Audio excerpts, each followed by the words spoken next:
Learning and acquiring information used to be essential to survive in the wild thousands of years ago.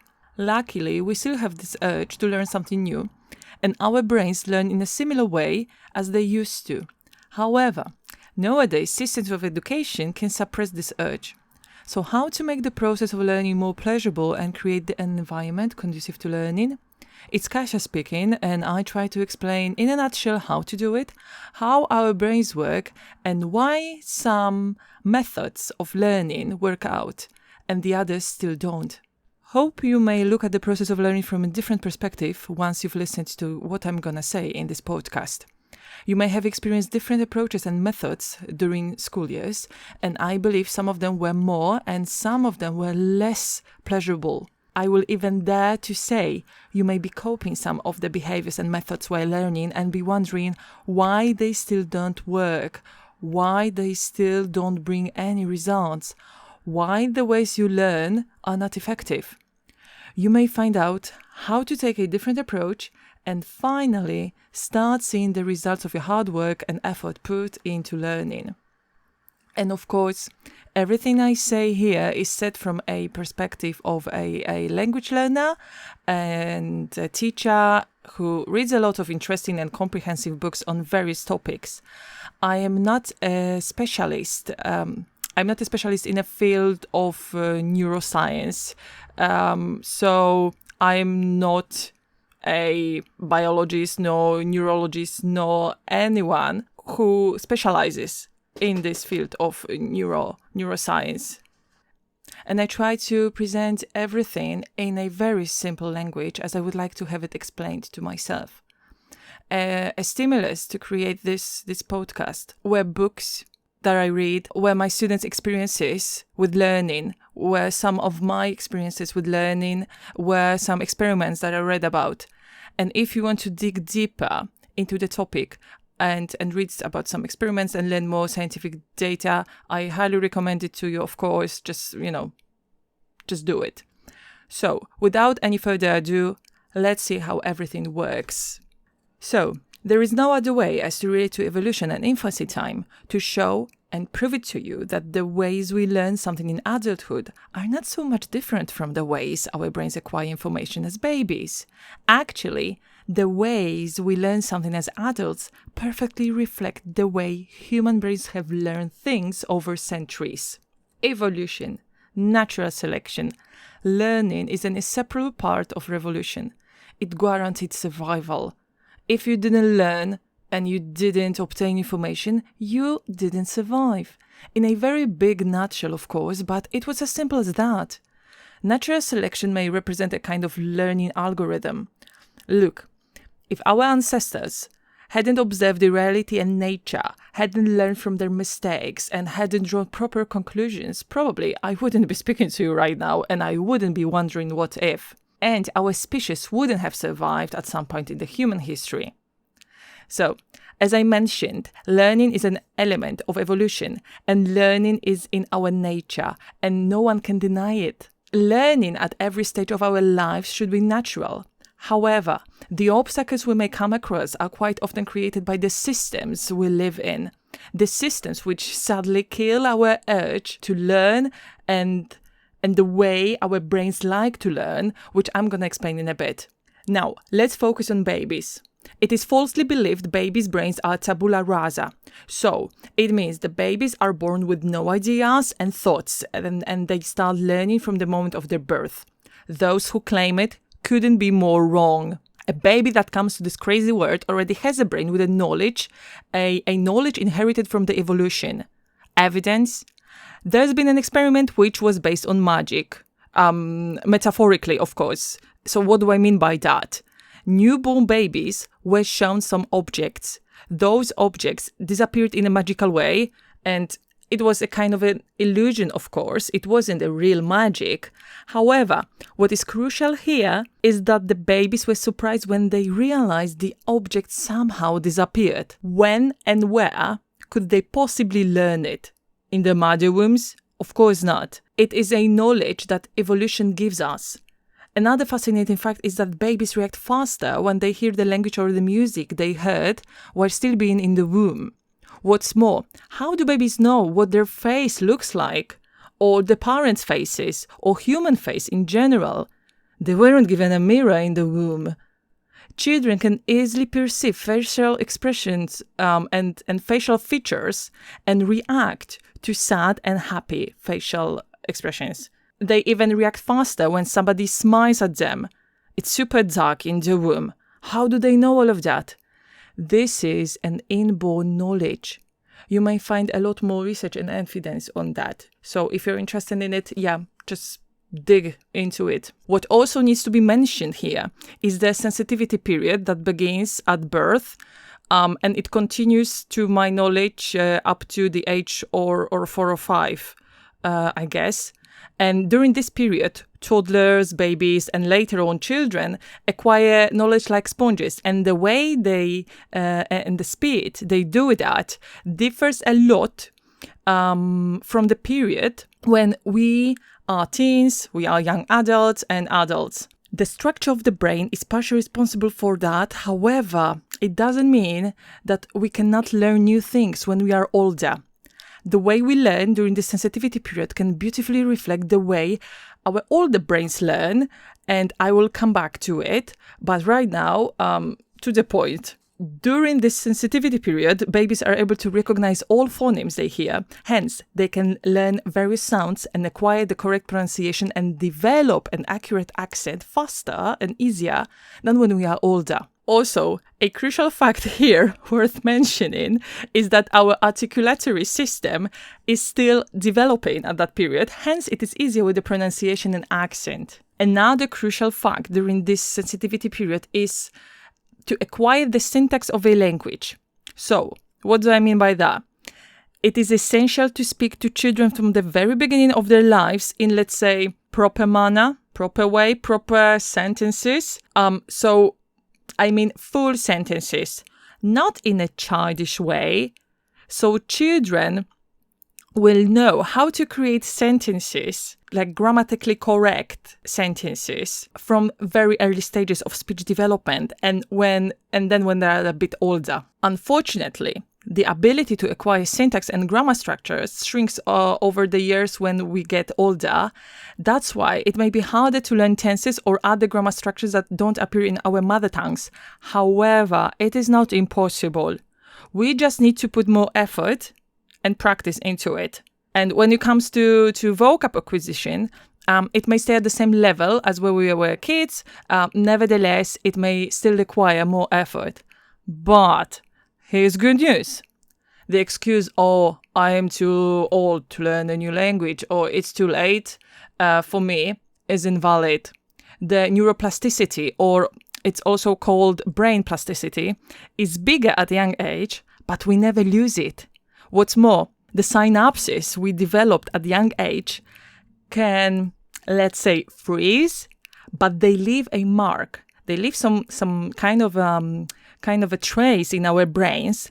And even when we don't speak a language, the foreign language that we learned, or we don't speak a language as often as we did in the past, we may wake the synapses up again, and we may still develop new ones. So apart from waking up the frozen ones, so we can learn at every stage of our lives. So sorry, no more excuse for you. Yeah, you're never too old to learn something.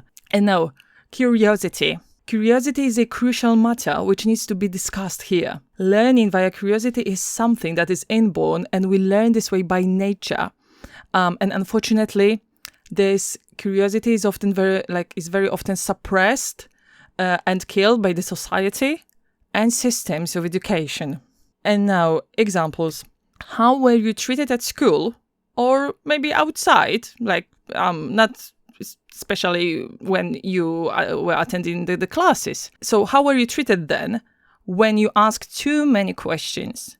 Were your questions answered? Were you encouraged to develop some extra knowledge? Or were you told things like, curiosity killed the cat, or don't ask too many questions, or it's not the topic we're discussing today, and so on? So if your questions were answered, if you are in the first group, you are the lucky one. But very often, unfortunately, these very common phrases appear so often, and like a big part of society may have heard them as kids everywhere. And what's also very essential is that kids usually need to know the answers to questions which seem to be useful. From the adult's perspective, it may look different, but remember, children have a different point of view.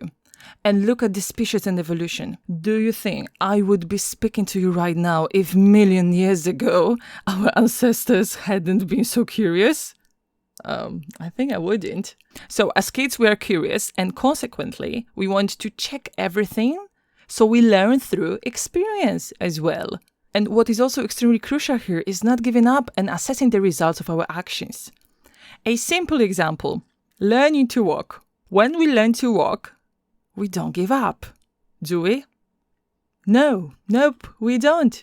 We assess, we process, we analyze. Okay, I fell down, so I need to try again. I need to stand up, try it another way, and again, let's try again, over and over again.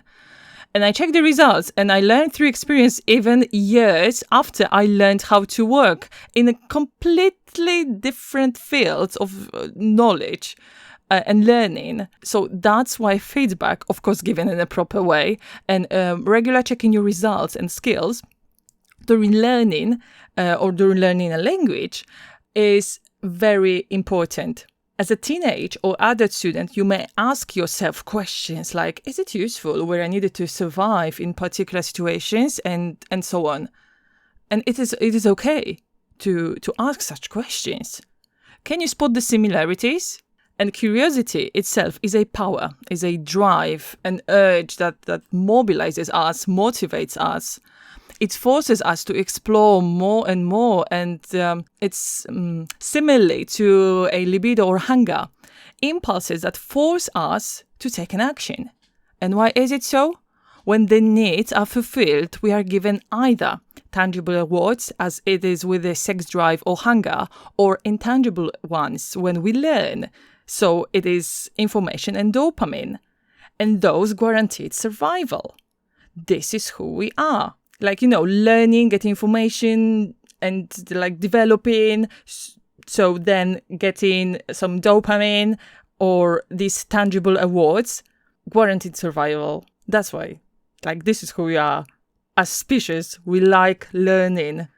And today, we check in social media non-stop to check maybe there is something new, or we are gossiping, which is also a result of evolution, by the way. But here we are.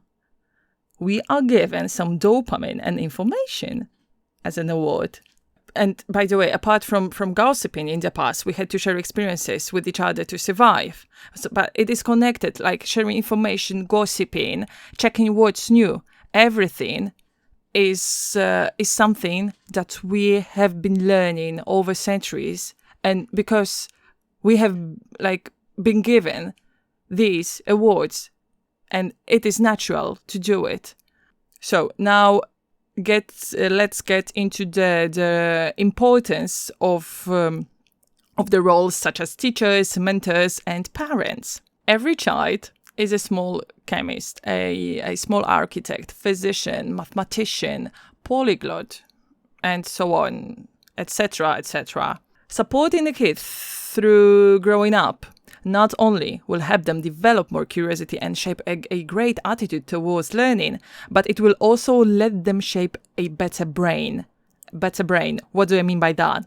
The more we learn, the more synapses appear in our brain. Also, the synapses duplicate. If the process of learning lasts long enough, the structure of our brains changes. Brain cortex is thicker and the neural connections may be stronger.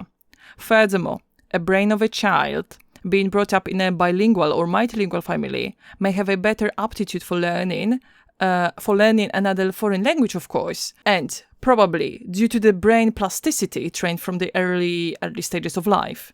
So how the brain will develop also depends on the environment.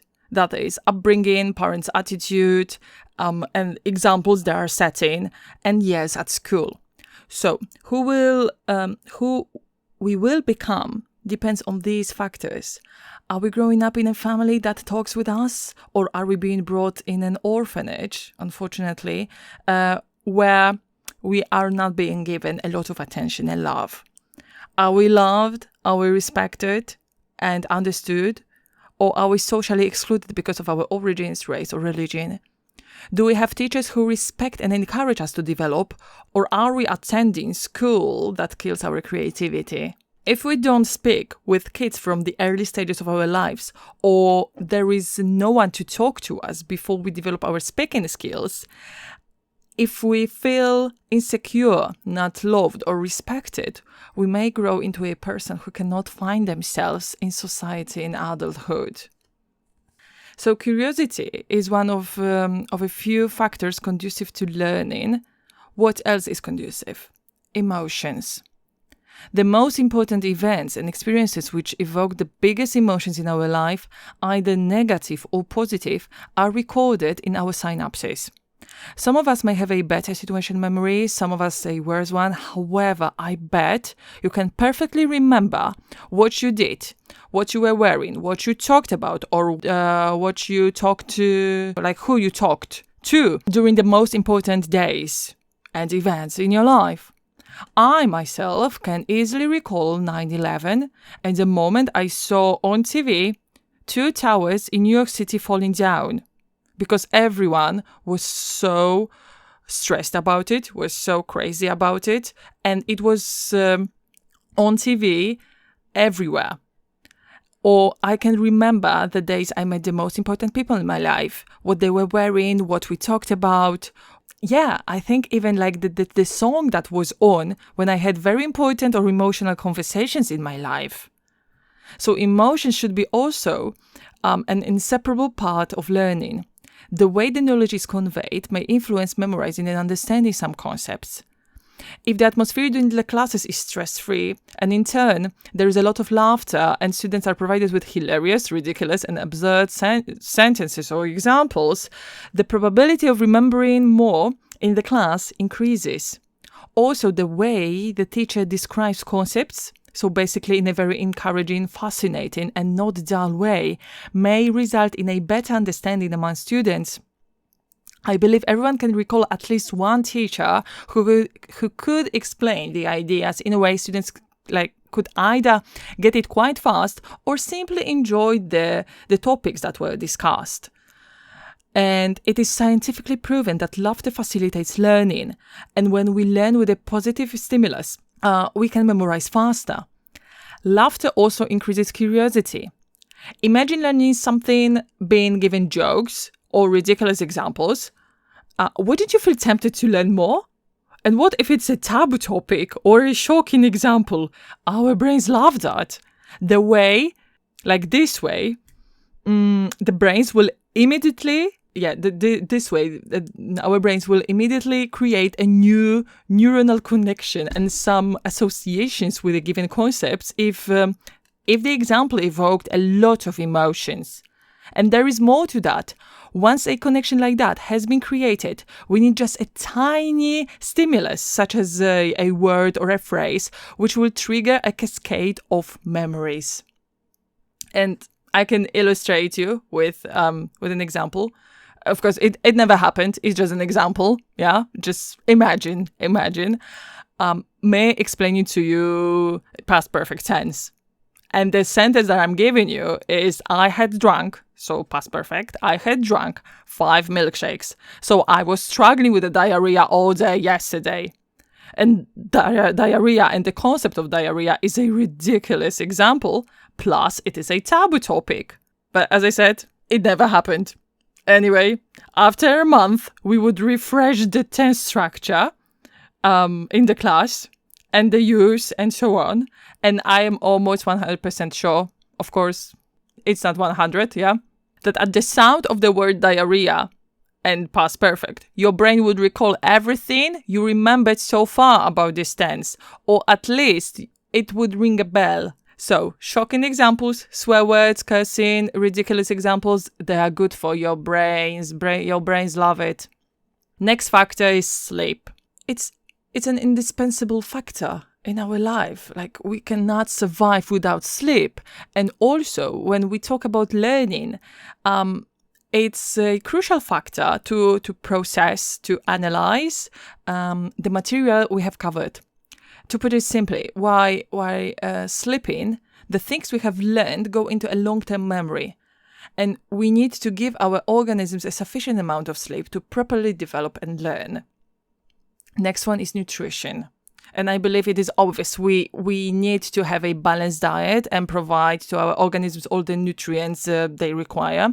And I read about the case in one of the African developing countries. I can't remember the name right now, but I bet it was one of the countries that are still developing. The women living there were given powder milk for the kids.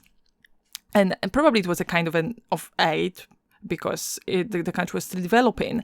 Anyway, the milk producer stopped adding the vitamin B1. I guess it was a vitamin B1, and it is crucial to a proper development. But the unaware women gave the milk to the kids, of course, and after a couple of weeks so soon, can you imagine that it just was a couple of weeks that they noticed, like, the toddler's development drastically slowed down. So please eat, drink water. Not eating and being on a strict diet will not help us pass exams and acquire knowledge, and of course function properly and develop your skills. Next factors: concentration and focus. Forget about multitasking. It's bullshit.